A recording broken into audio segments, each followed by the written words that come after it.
À ce tutoriel consacré à WoodTrack, le logiciel de traçabilité de bois de la société Afan Africa, qui permet à votre entreprise de suivre toute la chaîne d'exploitation du bois depuis l'inventaire jusqu'à l'évacuation de la forêt.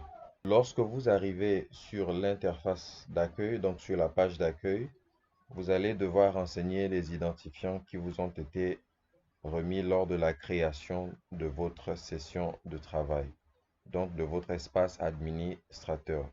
Pour mon cas, je vais renseigner mes données, donc mon login et mon password, donc mot de passe.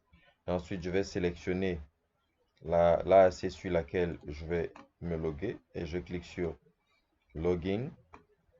Ça va me demander par la suite de sélectionner de nouveau l'AAC et je clique sur choisir parce que je vais être sur l'AAC LVV. Alors, lorsque vous arrivez premièrement sur votre logiciel, en général, vous allez avoir un message qui va vous demander de valider ou alors d'importer toutes les essences. Lorsque vous importez les essences, eh ben, elles vont être simplement, toutes les essences vont être ici au niveau de la base de données sur toutes ces essences qui figurent ici. Vous avez au moins 52, on va dire quoi, plus de 52 entrées, plus de 52 essences ici au niveau de WoodTrack. Lorsque vous arrivez sur la page d'accueil du logiciel WoodTrack, vous allez observer plusieurs modules et plusieurs espaces sur lesquels vous pouvez y aller. Ici, ça ne sert à rien pour le moment, ça ne vous concernera pas, ça ne vous sera pas utile. Et ici, c'est la barre de recherche. Vous pouvez taper une recherche pour retrouver rapidement un pied inventorié, pisté, abattu, débardé, tronçonné, tronçonnage, enfin ce qui a été tronçonné ou cubé, et puis ce qui a été transporté ou évacué. Donc vous avez cette zone de recherche rapide.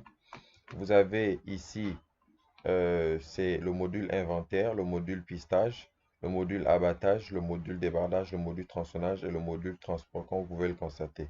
Nous avons mis dans ce logiciel toutes les étapes essentielles pour le suivi justement de la traçabilité de votre bois, comme je le disais tantôt en entrée, depuis l'inventaire jusqu'à l'évacuation.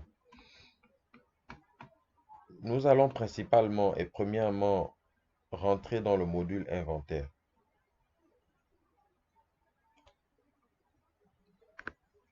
Lorsque vous cliquez et que vous arrivez sur le module inventaire, vous allez observer plusieurs lignes, on va dire quoi, plusieurs essences déjà renseignées. Et vous allez ici avoir la date, l'essence, le numéro d'inventaire, le numéro de parcelle et l'AAC, une répétition. Si vous cliquez sur le plus ici, vous allez avoir plus d'informations, hein, notamment la longitude et la latitude, qui ne sont pas visibles. De l'autre côté, vous pourrez imprimer le QR code. Et si vous souhaitez effectuer certaines modifications, vous pouvez le faire et cliquer sur modifier ici. Vous avez ce bouton qui est un bouton qui vous permet de supprimer une essence qui a été, qui peut-être qui a été mal renseignée, ou alors vous avez peut-être saisi pour faire un test. Donc vous cliquez sur supprimer et cela va être supprimé. Et supposez que vous arrivez sur cette interface et qu'il n'y a aucune essence de disponible ou de présente. Vous avez deux choix en cliquant sur le bouton ajouter les essences. Soit vous importez un fichier, donc un fichier CSV au format CSV, soit vous saisissez en manuel. On va se concentrer d'abord sur le fait d'importer un fichier au format CSV. Ici, il vous faudra au préalable, lors de votre inventaire, avoir renseigné les données sur le fichier Excel.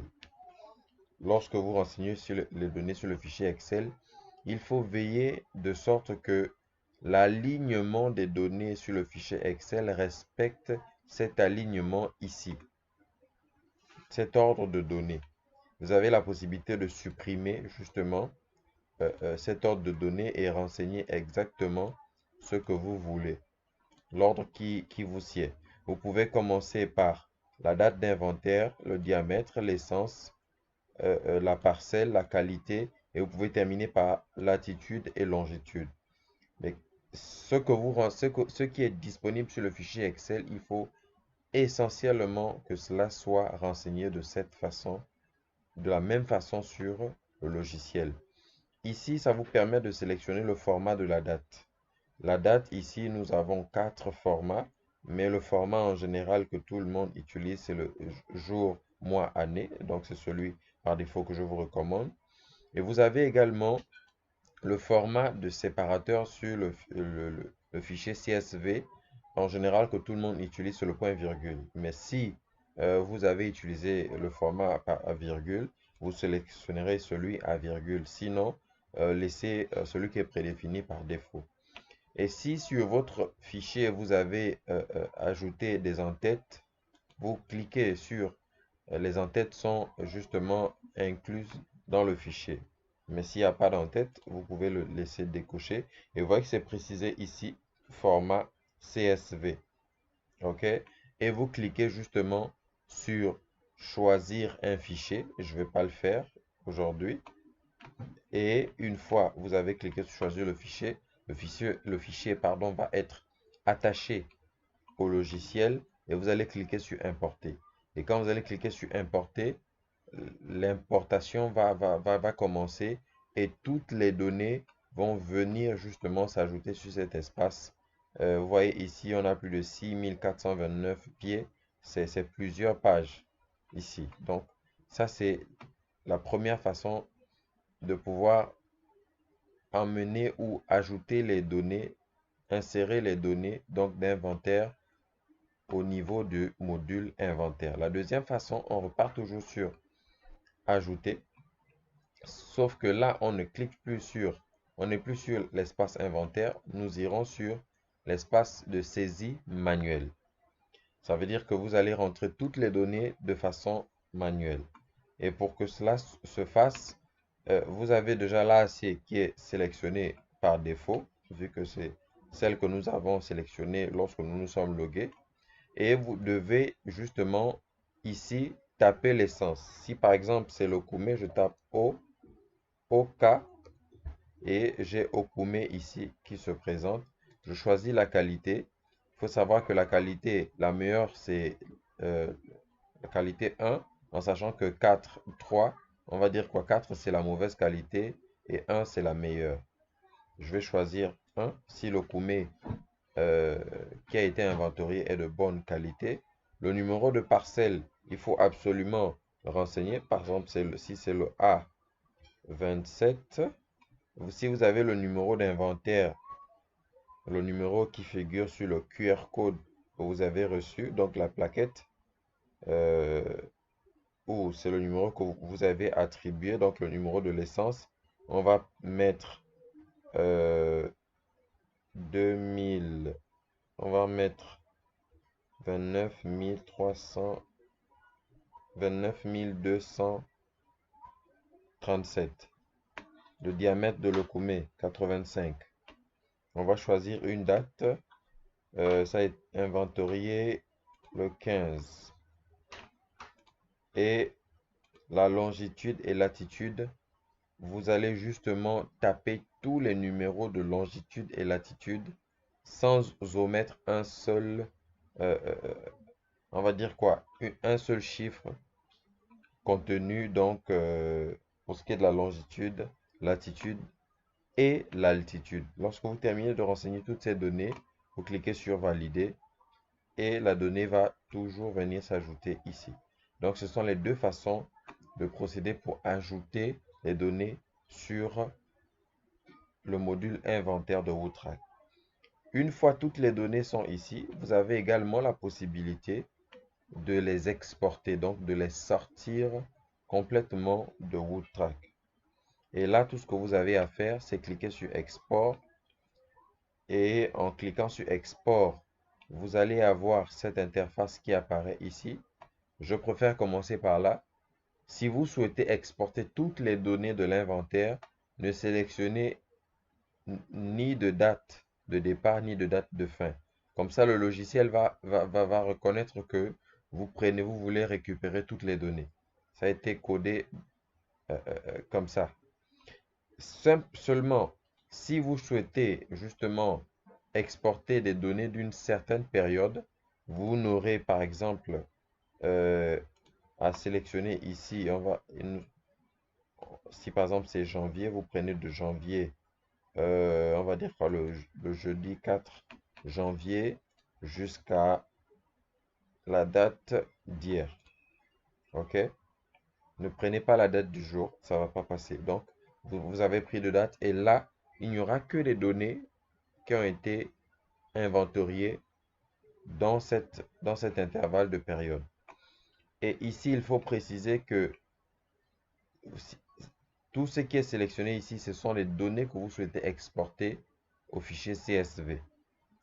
Et si vous ne souhaitez pas justement exporter toutes ces informations, vous pouvez supprimer l'AAC, l'UFG, l'UFA et même la concession. Vous allez recevoir le numéro de parcelle, le numéro d'inventaire, le code essence, le diamètre, la qualité, la date d'inventaire.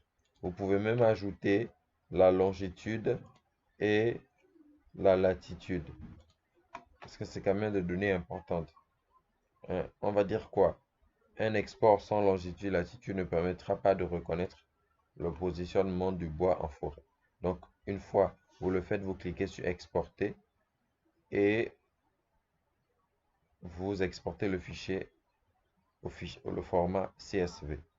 Alors, lorsque l'export est terminé, vous cliquez sur fermer et vous revenez toujours sur l'interface principale on va dire quoi, du module inventaire.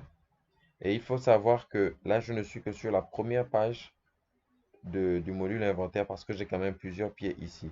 Je peux aller jusqu'à la dernière page ici en cliquant. Vous voyez que je suis arrivé à la fin au numéro 6429 comme vous le voyez ici. Et puis vous pouvez remonter. Vous allez voir que tout va toujours évoluer.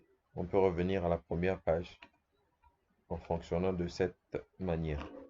Il faut savoir que toutes les données qui sont ici sont modifiables. Le numéro de parcelle, vous pouvez cliquer ici pour modifier. Si par exemple au lieu de 18 c'est 17, vous tapez 17, mais on va laisser 18 parce que c'est le numéro 18.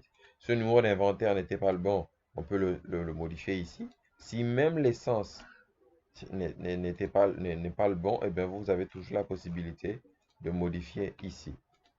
La date également. Vous pouvez modifier la date. Ou à la limite, si tout ne fonctionne pas ou n'est pas selon ce que vous voulez ou que c'est une erreur, vous cliquez simplement sur supprimer. Alors, c'était tout pour ce module d'inventaire.